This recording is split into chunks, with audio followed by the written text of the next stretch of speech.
My name is Khalil.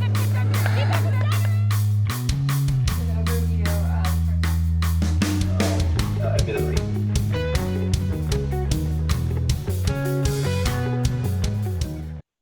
Thank you everyone for joining us tonight. Tonight's our guest speaker is Dr. Simon Roberts. Dr. Roberts is a research fellow working within the Sports Injury Prevention Group at the University of Bath, UK.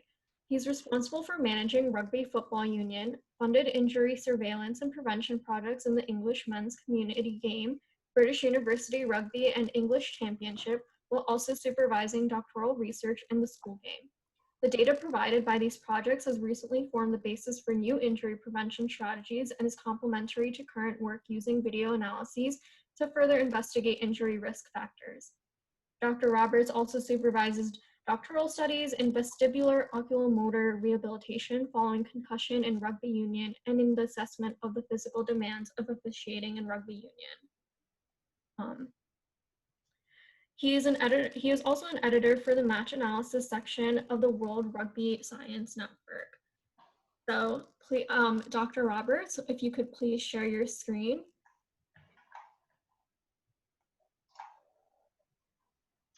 Okay.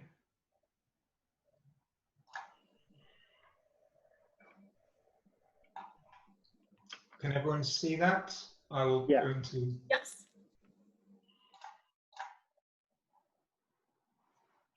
Okay, is that okay with everyone? And can you hear me okay? Yes. Excellent. I'm ready to start when you are. So just let me know, and I'll get on with the presentation. You can start. Thank you. Okay then. Thanks. Well, I mean, as usual, thanks very much for the invitation for speaking tonight. I've spoken on a few occasions now to the group, and it's always really nice to share the work we do, and I feel like I'm providing you guys with an update every year of where we're at. So it's actually a really useful thing for me to be doing. So today I'm going to be talking about how we're using video analysis in rugby injury prevention research.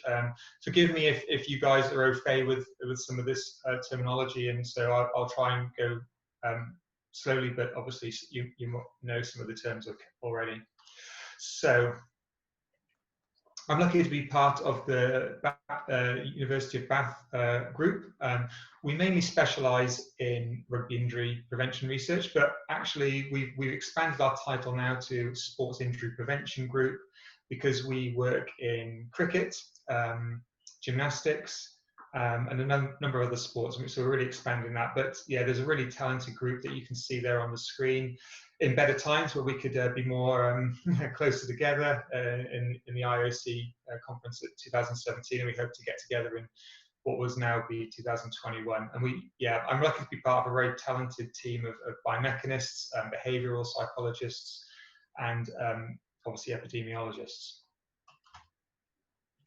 So I started with this slide because it just basically is a nice way of bringing all the projects together under one graph.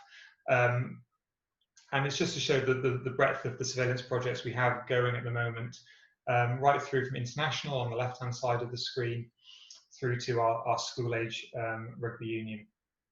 And this is a graph is possible because it's greater than 8-day injuries. Some of the projects, certainly in community men, really collect 8-day plus time loss injuries. So, you know, we have a really good basis for injury surveillance data now across these projects. Some have been going for longer than others, but it's a rich source of data at the moment. So on top of this, we also collect other data. We have sidelines in the projects each time, a bit like I'm going to present to you in terms of the video analysis. So this data tells us some really interesting things. Obviously, the number of injuries, that's our key, the severity, also the playing position of who gets injured, the injured body site, the more complex diagnoses, and when the injury occurred. And this is all really valuable information, alongside the fact that most injuries occur in the tackle. But actually, this is really, really important. So we know where to focus our efforts here. But the surveillance data can only go so far. And we can only talk about very basic characteristics of the tackle, such as, was it the ball carrier got injured or was it the tackler? But that's really where surveillance data can take us.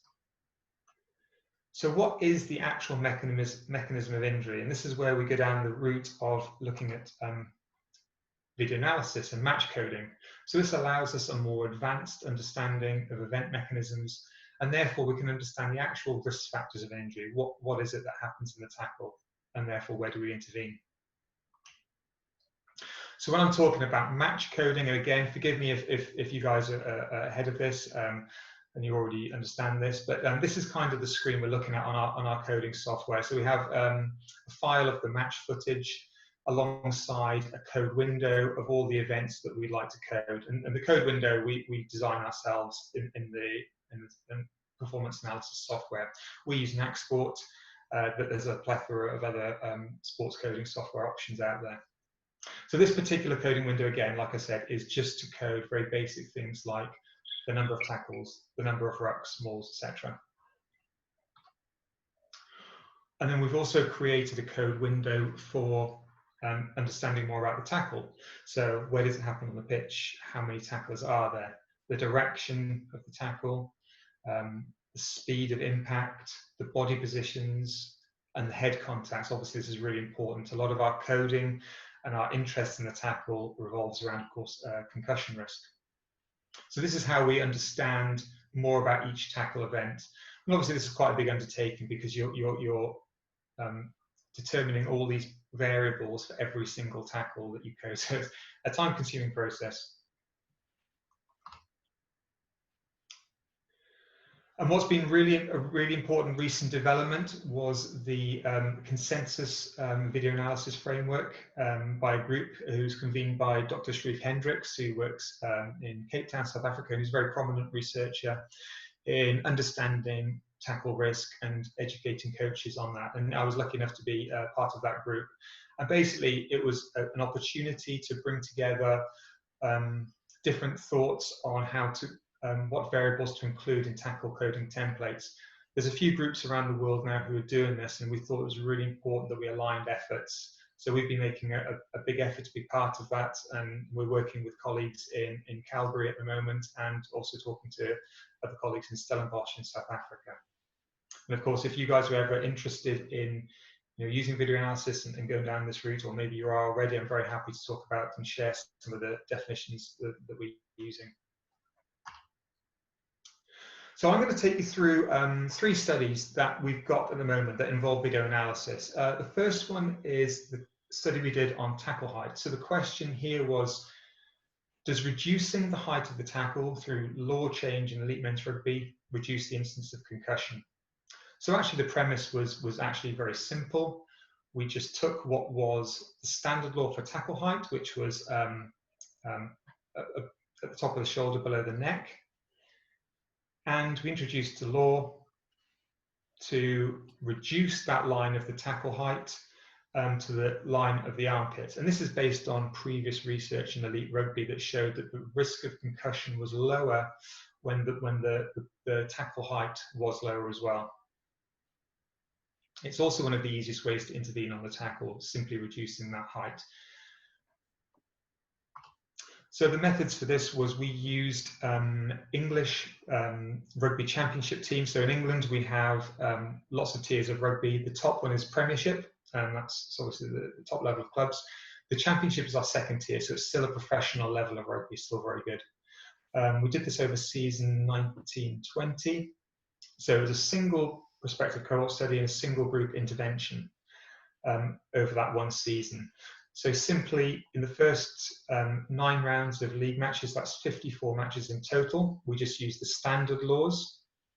Then for the next round of matches, which were cup matches, we were allowed to use the intervention, which was the reduced height. And then for the last league matches, we went back to the pre-intervention, the control trial.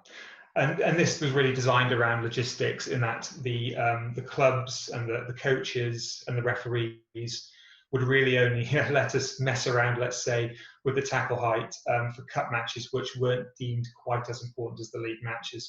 It was logistically, it was an incredibly difficult study to pull off, because it needed the coaches' buy-in, the players' buy-in. And as you can imagine, professional players being told to change their behaviour in the tackle is a very difficult thing to do. So the information we collected obviously was the standard injury data for 24-hour time loss injuries. We collect that as a matter of course. And of course, there's extensive video analysis of ball carrier and tackler behaviours. So I'm going to take you through a few results. So this table has quite a few results in it, but I'll draw your attention to a few that are of interest.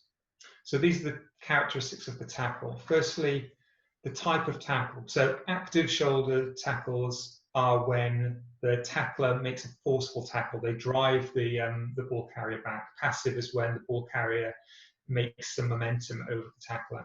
And we can see that there were fewer active shoulder tackles when we reduced the tackle height. And obviously, reverse, that meant that there were more passive shoulders. So perhaps some tentativeness in the tackles going in. The ball carrier body position was upright on fewer occasions and fully bent on fewer occasions. So actually, this law, although it was based on people making the tackle, did change some of the behaviours of the ball carrier as well. And that might have been nuanced by the coaches understood this intervention was happening, and of course they're coaching their players as such. So that it's there's lots of unintended consequences that can happen in a study like this. But the tackler body position, which is the one we're trying to intervene, they were upright on fewer occasions and fully bent on more occasions. So they were trying to change that tackle height. They would be penalised if they didn't, so it made sense for them to do that, but it shows that that behaviour could be changed as well. So the initial point of the tackler on the ball carrier, so when the ball carrier was upright, there were fewer tackles above the armpit line, which is great. We wanted to reduce that anyway. And when the carrier was partially bent, there are also fewer on that. So that was changed as well. So in total, at the bottom here, we can see that tackles above the armpit line were reduced. So that was a success. But of course, this is just talking about the player behaviours. We don't know the outcomes in terms of injury risk. So what was the effect on concussion, which is really what we're trying to intervene on and reduce? Well, actually, there was no significant difference between the two laws for the rate of incidence of concussion. Obviously, it looks here there's even a slight trend towards more in the reduced tackle height. This was partly explained by the graph here that I've shown on the top right of the raw data of the number of concussions that occurred throughout the study period.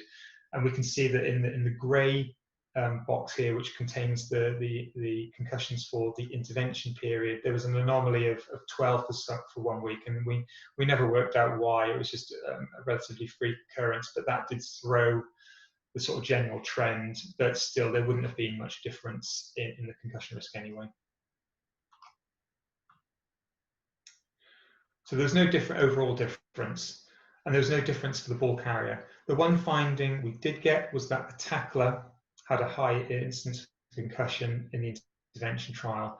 And, you know, like I said before, there's lots of unintended consequences when you're introducing a change like this. And anecdotally, the coding didn't really show it, but there was anecdotal evidence that the tackler, because the ball carrier sometimes was carrying low, the tackler felt that they had to get even lower, and they were getting into unnatural positions in some tackles. So there's more to explore there. But that was a very interesting study and a really good example of how you can make an intervention work. So moving on to the second study I want to talk about, and that's in our project involving British University Super Rugby. So this is our highest level of university rugby in the UK, and it really is a very good standard. They've increased funding for it of late, and the top university teams that are taking it have links to professional clubs, and a lot of the players are shared with those clubs, so it really is a good standard. And we now collected 3 seasons of surveillance data. What I'm going to show you is just a snapshot of 1 season of data on a small project we've been doing on the tackle characteristics associated with concussion. So all the teams were involved, 341 players. We collected the standard injury data, which obviously contains concussions. And we're very lucky that this league has all their matches filmed professionally, so we get very good footage. And this allows us to approach this study design whereby we're able to identify all the concussions that are reported to us in surveillance data. We're able to find them on film, which is obviously a really good position to be in.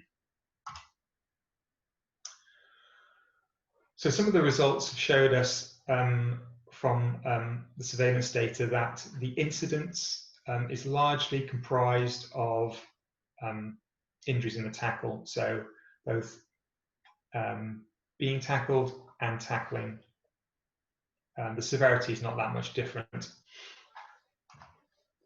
And importantly, and this is quite a common finding across a lot of other studies, 79% of all concussions happen in the tackle. Again, just reinforcing the point that the tackle really is the place to look in this league as well.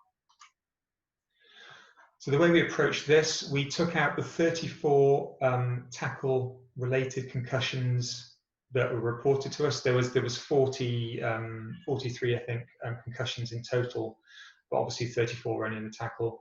And then we compared the tackle characteristics of these concussions in the tackle compared to 796 control tackles where there was no injury. So what were the difference in those tackle characteristics? So this information shows the first point of contact in terms of body height of the tackler on the ball carrier. And what stands out here is that in the control tackles along the left-hand column, we can see that not a great proportion were to the first point of contact was on the head, neck, or shoulder. But when we look at injuries that incur concussions, mainly to the ball carrier, we can see 55% in total. The first point of contact of that tackler on the ball carrier was on the head, neck, and shoulder region. And similarly high, but not quite to as much extent, concussions to the tackler as well. So now we move on to the tackler concussions. Where their head contacted the ball carrier. So I hope it's not confusing. I hope you're with me on this. So we have the different areas of the head contact along the left-hand column here. So head to head, moving right down to head to upper leg. And of course, we have the control and the concussion. And again, what stands out is that in the control, only collectively 8% of injuries were to the head and shoulder, the head contact and shoulder. But in the concussion, that first point of head contact, it was much more likely to be the head and the shoulder, much higher percentage of the total number of tackles. You might also notice the head to the upper leg carries a risk as well. So other factors that we found in this study, the ball carrier was traveling at high speed into 66% of their concussion tackles, but only 29% of the non-injurious tackles. When we code high speed, it's a bit of a subjective measurement, but basically we're trying to track the player was traveling with a lot of intent and speed into that tackle. And for the tackler, was traveling at high speed into 25% of their concussion tackles, but only 14% of non-injurious tackles. So the same sort of trend for the tackler, but not quite as significant as the ball carrier. So I hope to add to this data. We were fortunate to have other seasons of concussion data that we can actually add to this and code more tackles and improve this data. So this is quite an exciting project. And then finally, just to tell you about how we're using match code in our schoolboy rugby project. This is run by a PhD student, Matt Hancock, and he's approaching his final year. But the analysis is kind of in progress. So he's doing injury surveillance again, working out the injury risk in these players. But his add-on to his project is using video analysis. And he's looking to find out, firstly, the shape of the game. So under the question 1 I have there is how many match events are there? How many match events are there at different age groups? So we're working with under 13, under 15, and under 18 age groups. So we can work out then the number of events per injury, so the propensity of injury, and therefore the exposure of play to injurious contact events. So if there's twice as many contact events in under 18 rugby, then obviously they're exposed to a greater risk. And we want to track that throughout the age groups because it has a significant impact on coaching and other things like that. And then what are the tackle characteristics? So again, moving on to that tackle template, coding characteristics of the tackle at those different age groups. So how does the tackle compare across different age groups? That can be really important for coach development. And how do these tackle characteristics differ to adult rugby? Again, we need to know how the youth players tackle as they move into the higher age groups. And are there any high-risk injury behaviours in this tackle? So we know that tackles where both the ball carrier and the tackler are upright carry a high risk. So are those behaviours prevalent in schoolboy rugby? Unfortunately, the study design doesn't allow us to exactly map on exact injuries onto the match coding. And that's partly because of the school matches aren't all filmed. We could only film a subsection of matches to describe the tackle. And it wasn't necessary that all those matches would contain the injuries that we were after. So it was very difficult to map on without having a full cohort of matches. So this is a work in progress. Matt's still working away, but we have some preliminary results from under 18 matches. So simply the number of events he identified at the moment in the matches he's analysed, which has just been 20 matches. There's been 230 tackles a match. And then we can see the ruck 142, the scrum 24, line out 18. So there's quite a lot of contact events in under 18 matches, and the tackle is actually higher than we thought. But that's because within that there's a lot of missed tackles and ones that aren't quite completed. So while there's a high exposure to the tackle, that exposure does not always manifest itself in a high impact. So there's lots of other things to code in there as well.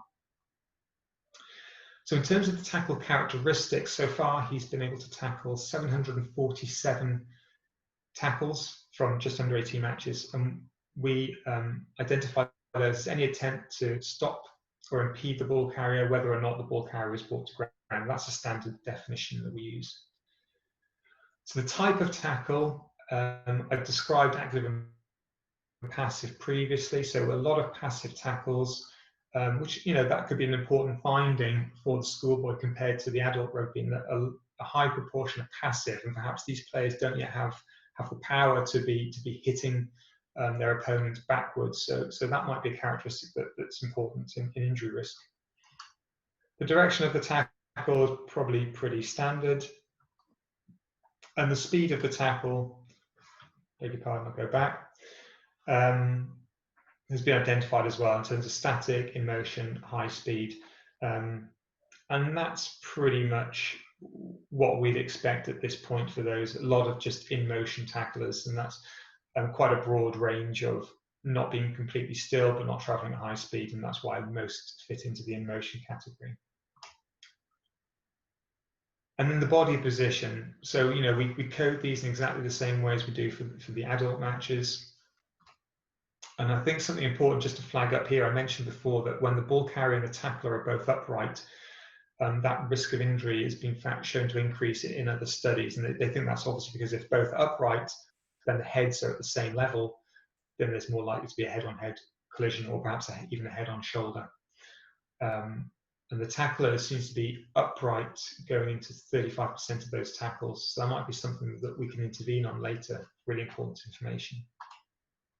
The first point of contact, again, fortunately not too many in the head and neck, but most in the torso. So that's quite good.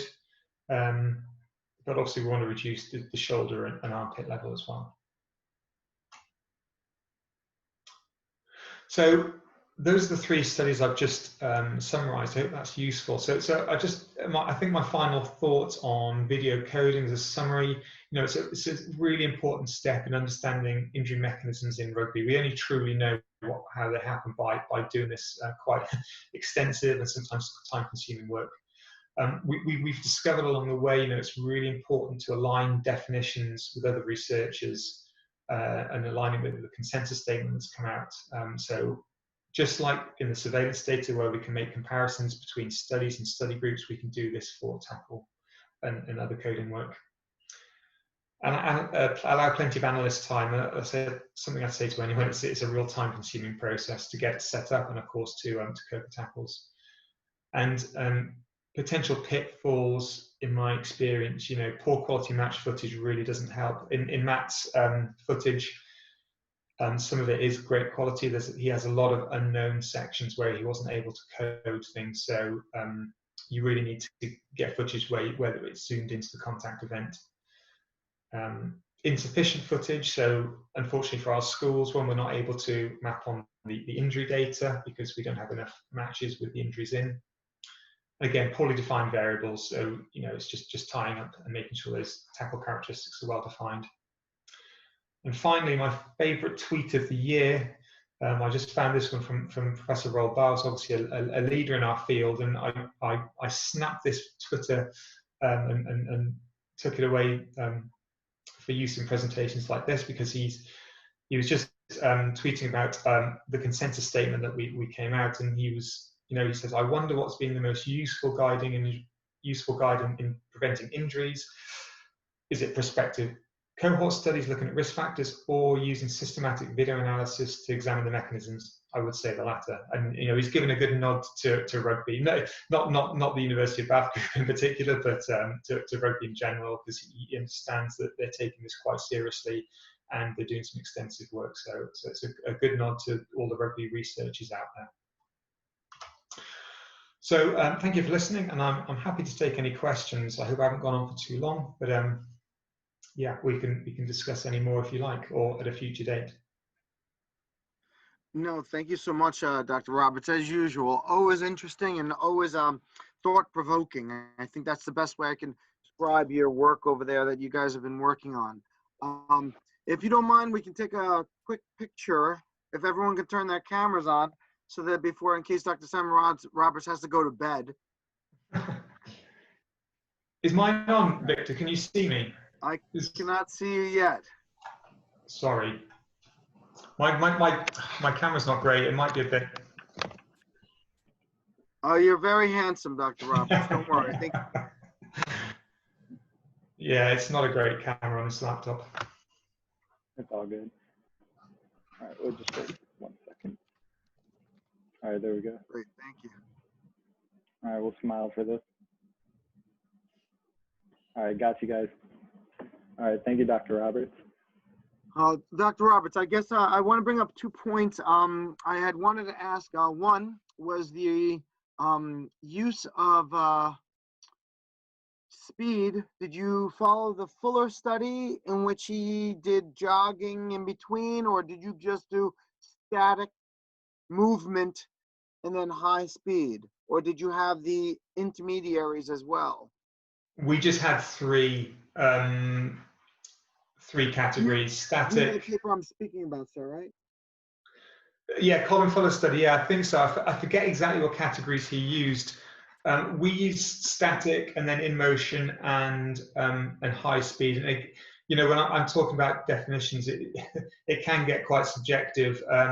What I didn't mention was that we took the lead from, there's a company called Insight Analysis, and they do all the rugby coding. Fortunately, they're also in Bath, so we've been able to have quite a lot of meetings, face-to-face meetings with them to discuss stuff. We took their advice on that. There's a difficult balance. You want detail in what you code, but also the more detail you have, the more there could be more errors in what you do. So I totally agree. There's a wide range of in motion. Yeah, there is a wide range of in motion. I think Dr. Fuller tried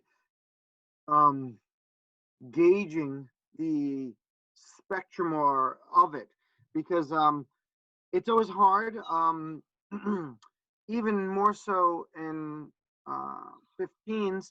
There is that gallop or a jog before the wing actually picks up speed when the play begins. And again, that closing the gap you know, players do get often hurt in that window. So like I said, it's just kind of unique in thinking of that. But again, cheers on the effort here. I know Sharif was trying to organize this for a bit. He did a phenomenal job, Dr. Hendrickson, trying to put this all together. Yeah, he absolutely did. Yeah, it was a big effort. Just another comment. I mean, you know, we can talk about definitions for a long time. Again, we'll do that in a beer in Monaco. But in terms of that speed into the tackle, absolute speed is not always the best indicator, because you might have a forward running from a standing start, but with a lot of acceleration intent over 5-10 meters and hitting contact pretty hard. But actually, their absolute speed, they haven't actually achieved that high compared to an outside back who might be traveling, you know, in 8-9 meters per second on the wing. So absolute speed is not always the best indicator. It's kind of that intent as well. Now again, we had coded, I think within the past 6 months, we coded about 252 injuries, or prior to that, let me say within the past 8 months, I think we have the coding for the tackles, and it's kind of unique. Obviously, this came out now, and now we have to try to think about what we're going to do with the data, if we're going to proceed with it, because we were following Dr. Fuller's pre-contact, contact, and post-contact follow-through, and we were discussing the speeds. So we might still proceed with it and then see what we can do with this afterwards. I think since we've already did the analysis, and I apologize, we did the coding, and again, it was very time consuming to get the video, and let alone to decipher some videos where the ref wasn't in the way, or the other players were tackling themselves or fighting in between the video camera. You know what I mean? It's very challenging to try to get the data. Absolutely, yeah, and yeah, I apologise if I kept everything at a low level there, because I didn't know how much coding you guys have done, but you sound you're well down that line, so you understand all those challenges that we have. So yeah, the quality of the footage is key, isn't it? And going back to your point, you know, and the stuff you've coded, when we have a consensus statement, I mean, it's difficult because obviously there's work already been done out there, and it's not always going to be perfectly aligned. But when you've used Colin Fuller's work as the basis, I mean, that's perfectly reasonable, because everything's filtered down from, everything's related, I guess. No one's done everything independently. So the coding windows that we got came from, you know, World Rugby, the stuff Ross Tucker's been involved with. And then that sort of came from the work that Sharif's done, which was based on Colin Fuller's. And then we've sort of taken a amalgamation of some of those. So it's basically all related. And I think there's always going to be comparable things that we can do. Yeah, I think when you showed us the coding window with all the boxes, I think that was very unique on how you've made it easier for the coder in that aspect.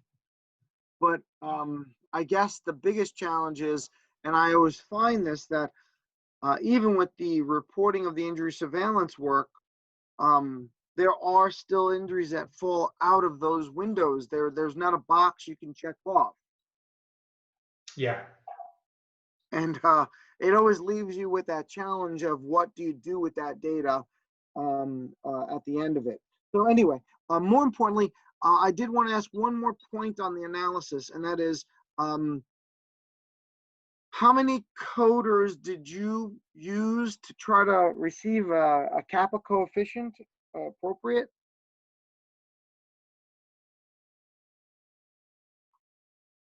Is there Simon? Oh, I think we lost him. Sam, do you still hear me? Yeah, I do.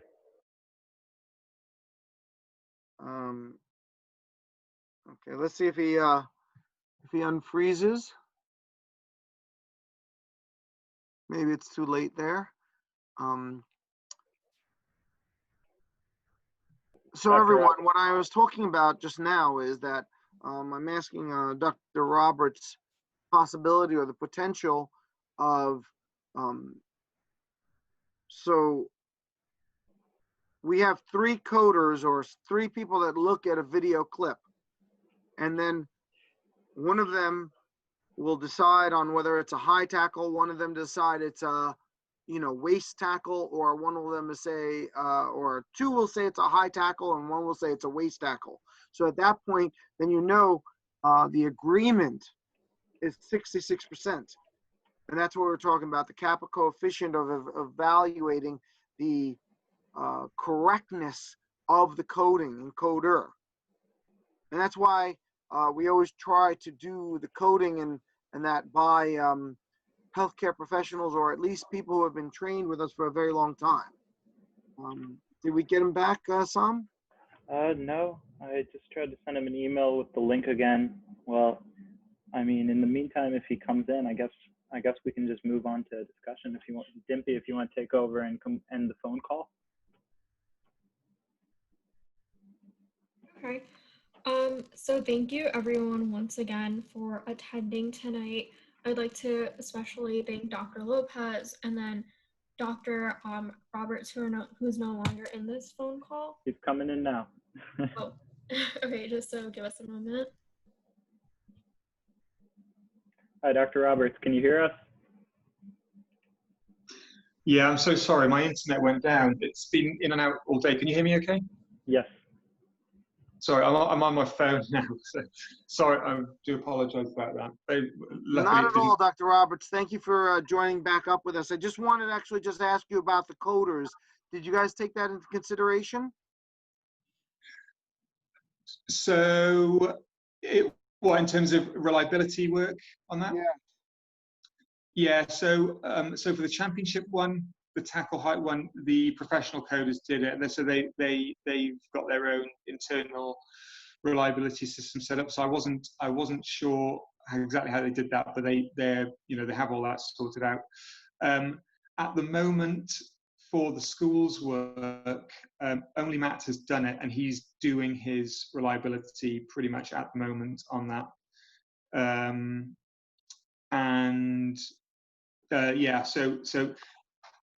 So our way of doing it is, if it's one coder getting their intra-related reliability across, different matches, and then obviously get the inter-rated reliability. So yeah, we do allow for that as well.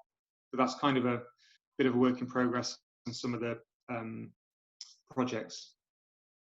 Well, again, all I could say is thank you again for your time, your insight, and your collegiate atmosphere always when I speak with you, Dr. Roberts. I appreciate it. And again, I look forward to trying to do another endeavor. We'll try to see about something for the next upcoming year, and we'll talk further about everything in the future. Does anyone have any questions for Dr. Roberts?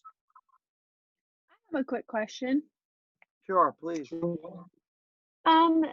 So my question addresses a slightly different topic than exactly directed towards the coding, but you mentioned when you were discussing the first study in your presentation that professional athletes might be more resistant to, or like find it more difficult to change their tackling technique in response to interventions. I was wondering if you could elaborate on how interventions might vary then between athletes of different ages, and if interventions with athletes at a younger age might be more effective in the long term, or your thoughts on that? Yeah, so to cover the first point, yeah, it was difficult making that behavior change. I guess I said it was difficult for the players to do that, but of course they're influenced by their coaches as well. So the coaches were probably quite resistant, and that's why we're only allowed to use the tackle height law change in cup matches, which they didn't deem quite as important. So yeah, the players and also the referees were more difficult to get on board than we thought, because they didn't quite believe in it as such, and we don't feel it was refereed quite as well. So they're so important to get on board. So yeah, so that's the elite end of the game, but we haven't. I mean, you pick up on a really good point, because actually changing the tackle height might be something we bring in at younger age groups. So again, I think the key there is obviously getting the coaches on board. I feel like the younger players, it might be easier because they don't their technique into contact in the tackle is not as I guess ingrained as some of the professional players. So they might be more amenable to change their technique. Does that make sense? Yes.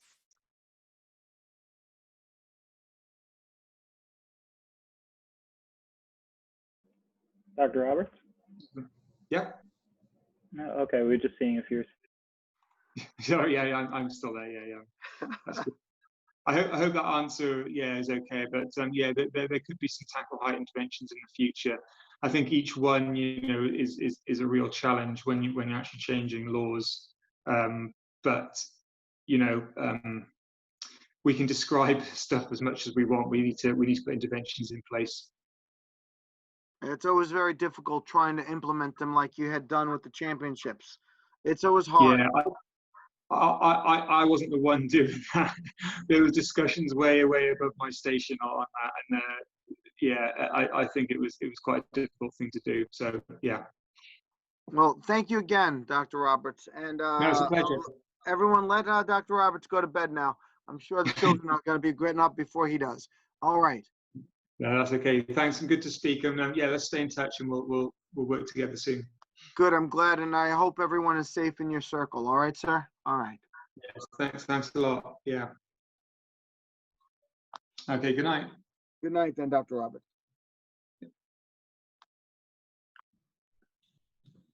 Okay, to wrap things up, once again, I'd like to thank everyone for attending. I'd like to thank Dr. Roberts for presenting and Dr. Lopez for coming and discussing points and also attending. Thank you to all of our RIPG interns for attending and anyone else who has also attended. Thank you.